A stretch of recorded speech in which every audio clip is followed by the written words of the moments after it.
In the old world, the chance of being disrupted was pretty slow for an organisation, and the opportunities for an organisation to disrupt somebody weren't there. But the pace of technological change in the world today means that if you don't disrupt, then you will be disrupted.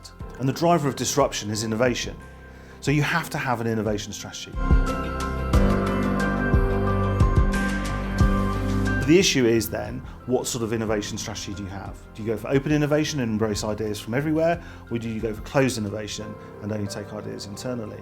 The big benefit of closed innovation is that fear losing intellectual property.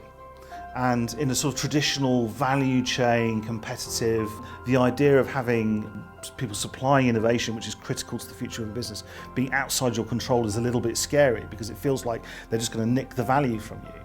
Companies and organisations are moving away from the very sort of transatlantic version of value chains and competition within value chains towards a more, I'd argue, a more German model of an ecosystem of cooperation between companies, where you try and collaborate together in order to achieve great outcomes and then share the rewards evenly, rather than trying to fight over the pie.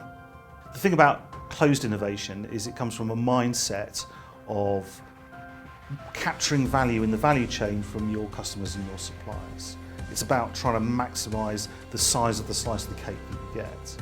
And open innovation is much more about working in an ecosystem where everybody's collaborating to make the cake bigger and then equally share the rewards. To me, that's one of the hidden benefits of open innovation. It's not just about getting the best ideas, but it's also creating a new way of working that creates more value for all of the participants. For open innovation to work, companies must find a way of aggregating and evaluating innovations that is source agnostic. It doesn't differentiate between whether they're generated internally or externally. And what's most important is to make sure that when those innovations are developed externally through an open innovation platform, that a culture of not invented here is avoided in the organisation. Apple is an excellent example of a company that embraces open innovation. It takes the best ideas from outside the organisation as well as from inside the organisation and incorporates them into its market-leading products. For example, the Windows and mouse system, which debuted on the Apple Macintosh computer, was actually developed by Xerox.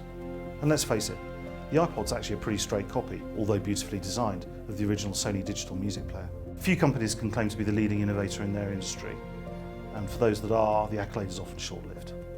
In order to avoid the threat of being disrupted and be a disruptor, it's essential for those companies to embrace open innovation, because if they don't, they'll be left behind.